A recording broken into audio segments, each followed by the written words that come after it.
Well, hello, life designers. It's Coach Leonora here. Good to see you.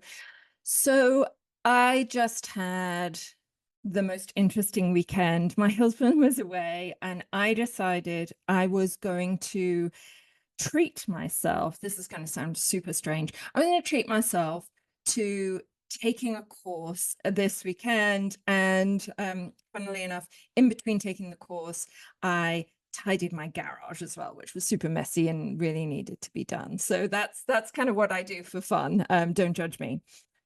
So the course that I'm taking is the Daniel Amen Brain Health Trainer course. I'm already a certified coach with Daniel Amen, but I wanted to take the course. So today I wanted to share with you some of the wisdom I gained from doing the course over the weekend. And there's more to come, but I wanted to share some stuff with you straight away. I'm impatient. I don't know about you, but if there's good stuff, I want to know it now. So I wanted to talk today about 5 brain health myths that are frequently kind of bandied about in the health space. And when it comes to brain health, there are many myths and misconceptions that can lead to confusion and to potentially harmful practices. And I see this happening a lot. And as you may know, I used to be a physician as well, so I take this stuff very seriously. The first rule for me is do no harm. And so we have this amazing organ in our head called our brain, and it is essentially the operating system for your whole body and for your whole life. And an unhealthy brain makes it super hard to live your life to the full. So here are the 5 myths that I was kind of reminded of when I was taking the course this weekend. So the first myth is you only use 10% of your brain. And this is a common myth. You hear it often. But the truth is that we have several kind of big regions of our brain, and they are working all the time. Some individual neurons may not be being used all of the time, but the big regions of the brain are working all the time, even if you are asleep. And brain imaging studies show us that even when we're doing simple tasks like walking or talking like I am now, require widespread brain activation. The brain's various regions are all interconnected and they're working together to support our cognitive and physical functions, to make your brain work, to allow you to do the work of everyday living. And, if you have a job, to be able to do that job well. And did you know that your brain is super active even when you're asleep, which I always find truly fascinating.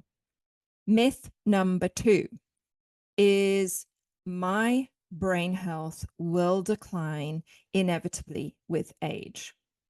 Now, the truth is that while it is true that certain cognitive functions may slow down with age, significant brain decline is not inevitable. And it's really interesting. It turns out that brain aging has more to do with the blood vessels in the brain than it does to do with the nerves themselves in the brain. It's actually disease of the blood vessels in the brain that causes cognitive decline largely. Lifestyle, interestingly enough, plays a huge role in cognitive decline. And the most easily impacted factors are regular mental and physical exercise, eating a healthy, balanced diet. And one of the most important things, if you only have one take home about diet, is eat more fruits and vegetables and cut as much as you can of the processed foods. Those are super bad for your brain and they cause inflammation. And the third thing, which I really struggle with for a number of years, I had pretty severe chronic stress for about 15 years, is so another important thing is to manage stress. It's so incredibly important. And there's a lot that you can do about it. Back when I had that chronic stress, I didn't know. I thought I was just stuck with it. Now, neuroplasticity, you may have heard this term, is the brain's remarkable ability to adapt and grow. And fascinating, this continues well into old age unless you develop dementia or some other serious neurocognitive disability or disease. Myth number 3. Crossword puzzles alone can keep your brain sharp. And here I'm talking about, crossword puzzles, Sudoku, that type of thing. And the truth is that puzzles like this and other brain games, be it on paper or online, can help. But the problem is they only help with those specific skills. So doing a crossword puzzle will help with your vocabulary and memory, but it's not going to help when you go and play tennis or when you go to learn something else. And so these brain games, of which crossword puzzles are the most, simple form, are not a magic bullet for overall brain health. So a well-rounded approach to brain health includes a variety of activities that challenge different parts of the brain, such as learning new skills, meditation, enjoying social interaction with interesting people, finding out about their lives, and, listening to their stories. A variety of physical exercise. You don't want to just be walking, for example, which is something that I tend to do. I tend to kind of over rely on exercise for physical exercise.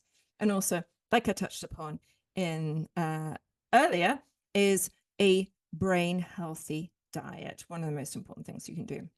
And just a quick insight into what I'm doing for my brain health. I'm learning Spanish on Duolingo as part of my efforts to keep my brain sharp. I am 330 days, something like that, into learning Spanish on Duolingo. I'm still pretty terrible at it, but I've started to really enjoy it and I have built up some vocabulary. So you can teach an old dog new tricks. Myth number 4 is multitasking boosts brain efficiency. The truth is that multitasking itself, from a neurological perspective, is a myth itself. Multitasking is actually rapid task switching. The only exception is you can do something that is very mildly cognitively demanding while you do an activity that is physical. So I can listen to a podcast and pay attention to it while I'm doing the laundry or going for a walk. But I wouldn't be able to listen to a podcast and take it in while I was doing some work, creating a course or, doing some other form of work. And so while multitasking may seem like a good way to get more done, it's actually really bad for your brain. Research shows that multitasking reduces cognitive performance because the brain really struggles to focus on more than one task at a time. Instead of increasing brain efficiency, it leads to errors and decreased productivity. Instead, it's best to try focusing on one task at a time until you've completed it or done a certain amount of work on that. I like setting timers for this myself, and then move on to the next task. Myth number 5 is you can't improve your brain function. And the truth is that this is not the case.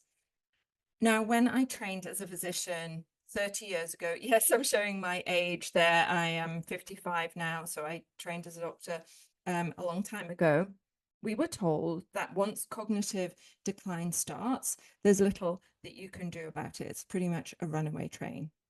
This is far from the truth. And, this research is really reassuring. It's been shown in the last 15 years that the brain is capable of growth and improvement at any age, even if you've got mild cognitive decline.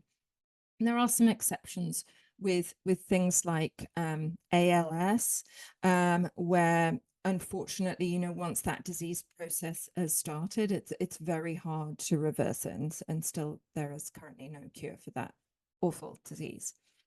Now, what you want to do is have a systematic approach to reduce the things that harm your brain and increase the things that boost your brain. It always sounds like a, you know, pretty obvious thing.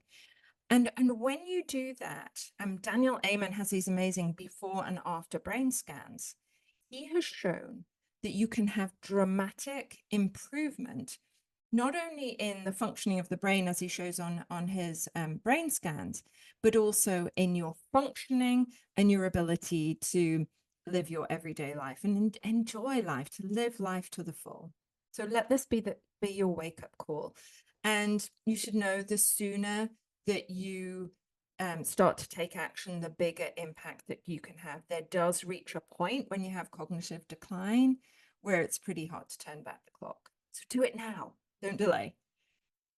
So to round up, knowledge is power, but only if it's accurate. Understanding the truths behind these brain health myths is crucial for maintaining and improving cognitive function and being able to, like I said, live your best life. And I hope by debunking these misconceptions, we can look for evidence-based practices that truly benefit our brain health and lead to a sharper mind and better well-being overall. If you are interested in learning more about how you can improve your brain health and improve your life, your health, your happiness, and your abundance, please follow me for more.